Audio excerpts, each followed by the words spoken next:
श्री सद्गुरु दुभान, हमारी कोई संतान नहीं है। इस बात से मुझे कभी दुःख नहीं होता, जबकि खुशी सी होती है कि मेरे साधन भजन में कोई समस्या नहीं है। मेरी धर्मपत्नी भी खुश थी, लेकिन गुरुदेव भगवान, महाभारत के एक प्रसंग में आपसे सुना कि बिना संतान के जीवन व्यर्थ है। तब से मेरी पत्नी व्याकुल है। गुरुदेव कुछ मार्गदर्शन करें कि उसी मन में उत्तर निश्चिंत नहीं था, फिर उसे सुन लीजिए। अगर आपको लगता है कि गृहस्थी में ही रहना है, बाबा जी तो बनना नहीं है, विरक्त होना नहीं है हमें, और हमें संतान वाली लाभ की वृत्ति प्राप्त करनी है, तो लाडली लाल से बढ़कर कोई है क्या? और वो कहते हैं ये था मम प्रपद्यन्ते तास तथैव भजाम्यहम्, जो मेरे को जैसे बजता है मैं वैसे ही भाव में आता हूँ उसके। वैसे आते तो भगवान ही है संतानों के रूप में, भगवान ही तो सारी मत्ता परतरम नान्यत्, मेरे सिवा कोई और है नहीं। तो लाडली लाल के रूप में आपके घर में नहीं है क्या? आप उनको अपना नहीं मानते हैं क्या? फिर आप क्यों चिंतित होते हैं? नहीं नहीं, कौन कौन है? नहीं होना चाहिए ना। अगर विचलित होने वाली बात में आप आएंगी तो फिर आप हमारी बात को समझ ही नहीं पा रहे। अगर बुद्धि से आप धैर्यपूर्वक समझे, देखो, शास्त्र घुमा के सत्य वस्तु को देना चाहता है। जैसे आपके संतान नहीं हुई तो आगे का शब्द क्या लिखा है कि भगवान फिर आपको वैराग्य मार्ग दे रहे हैं कि संसार के राग से रहित होकर दोनों वानप्रस्थ आश्रम को धारण करते हुए भजन करते हुए भगवत प्राप्त कर लो। ये तो बढ़िया चांस मिल गया। इसी बात को आत्माराम ब्राह्मण नहीं समझ पाए थे। उनका अगर पुत्र नहीं है तो फिर हमारी गृहस्थी व्यर्थ है, गृहस्थी व्यर्थ है तो जीवन व्यर्थ है, जीवन व्यर्थ है तो आत्महत्या कर लेते हैं। इस विचार से वो जंगल में गए। तो धर्मात्मा पुरुष थे वो, कोई ऐसे थोड़ी थे। तो जब धर्मात्मा पुरुष कहीं चिंतित होता है तो महात्मा का संयोग करवा देते हैं भगवान। ऐसा शास्त्रों में बहुत जगह देखा गया है। तो एक सन्यासी महात्मा आते दिखाई दे, तो वो ब्राह्मण घर में जन्मे थे, शास्त्रों का स्वाध्याय किया था, संध्या वंदन आदि करते थे। देखा संत तो उठकर खड़े हुए प्रणाम किया। प्रणाम मुद्रा से समझ में आ जाता है कि आस्तिक है, तो संतों को केवल श्रद्धा चाहिए। वो बैठ गए और कहा तुम्हारा उदास चेहरा, क्या बात है? उनका भगवान सब कुछ है आपकी कृपा से, संपत्ति है, सब है, पर हमारे संतान नहीं। शास्त्रों में लिखा है संतान के बिना गृहस्थ धर्म अधूरा। फिर बार बार हृदय जलता है कि जीवन व्यर्थ। तो उन्होंने समझाया कि तुम्हारे भाग्य में 7 जन्म तक संतान का योग्य नहीं। तुम्हारे ऐसे अपराध हैं कि तुम्हारे संतान योग नहीं है। आप लोग ये अपराध कर देते हो, कोई दूसरा नहीं। गर्भ में देखा बेटी, हत्या करा दी। ये जन्म तो कष्ट में जाएगा, अगले जन्म में गर्भ ही नहीं धारण कर पाओगे। गर्भ में ही कोई संतान ही नहीं आएगी, कर लो उपाय, क्योंकि तुमने गर्भ का ही तो नाश किया, भ्रूण हत्या, उसकी तुम्हें जरूरत है नहीं, हटा दिए। कितने ऐसी माताएं बहनें जो ईमानदारी से देखे कितनी गर्भ हत्याएं करवाई। अब आगे जब उनका दंड मिलेगा तो तुम भगवान को कोसोगे। एक तो तुमने अपनी इच्छा से नष्ट किया, लड़की या जान करके या अपने योग्य न जानकर, और एक पैदा होगा योग्य और फिर वो नष्ट होगा। फिर अब अब भोगो। ये सब विधान है, वो जानते नहीं।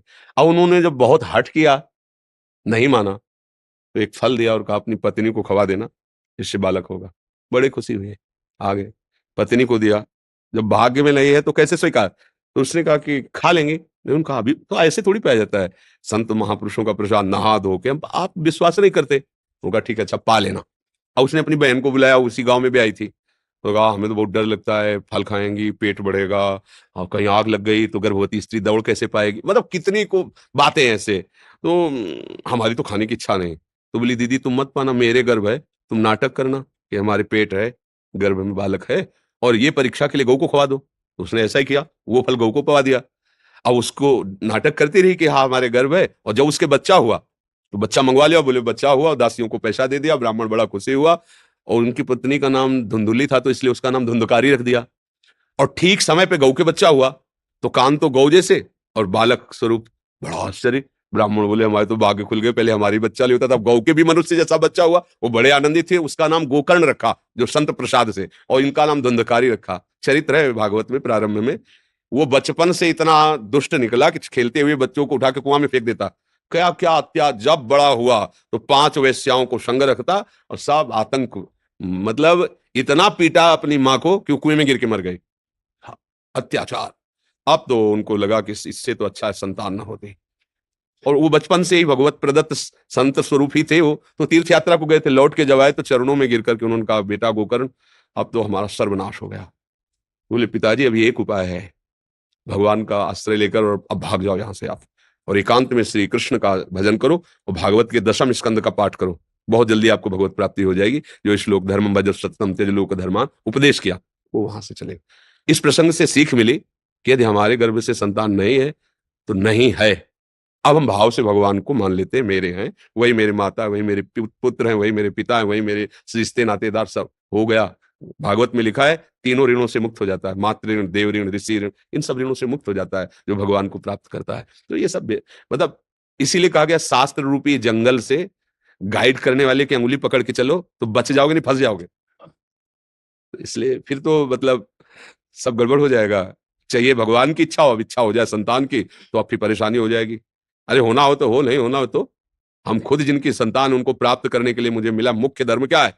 भगवत प्राप्ति। ये सब साधारण धर्म है। तो भगवान ने क्या आदेश किया है? सर्वधर्मान परित्यज्य मामेकम शरणम ब्रज। ये बात बोले पाप जो लगा तो आम स्वर पापेभ्यो मोक्षयिष्यामि मा शुचः। तो चिंता मत कर, मैं हूं। बहुत तुम्हारे को लग रहा है तो गोपाल जी को बैठा लो, लाल गोपाल दुलार करो उनको कि हमारे नौ किशोर किशोरी आराध्य देव, और ये मेरा लाला, देखो लाला तन्मयता करके देखो, अगर बोलने न लगे तो बताना। पर तुम्हारे प्यार, तुम्हारी तन्मयता, अगर बालक ही चाहिए तो देखो ना, अखिल कोटि ब्रह्मांडों का पिता घुटनों के बल चल रहा है नंद बाबा के आंगन में, दशरथ जी के महल में। ये क्या है? भावना है पहला। तो वैसे भी सब रूपों में भगवान है, तो ये तो चिंता का विषय नहीं क्यों सके। महाराज जी, जैसे आपने बोला वानप्रस्थ का आश्रय लेके वैराग्य से आगे का जीवन व्यतीत करो, बट ये अभी गृहस्थी में इसी वेश में रह के अगर भजन करना चाहें, ये भजन करेंगे, बट वैराग्य का आश्रय लेके बाहर। भाई वैराग्य का मतलब कपड़ना बदलना नहीं है। वैराग्य का मतलब इन सब बातों की चाह खत्म कर देना। राग का त्याग ही तो वैराग्य है। आप पैंट शर्ट पहनो, हम कह रहे हैं, और कोट पहनो, ऊपर से सोने की जंजीर पहन लो, क्या फर्क पड़ता है? अंदर से राग नहीं तो कोई फर्क नहीं पड़ता। और राग है तो एक लंगोटी और कमंडल भी तुम्हारे लिए एक बाधक बन जाएगा।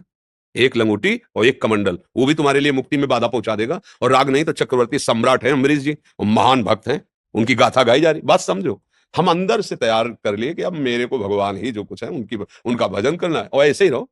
अंदर से निश्चय करो। अब देखो संतान उत्पन्न नहीं करना तो अब काम को हमको कंट्रोल करना है, काम वृत्ति को, कि व्यर्थ में काहे को समय और जीवन नष्ट करें।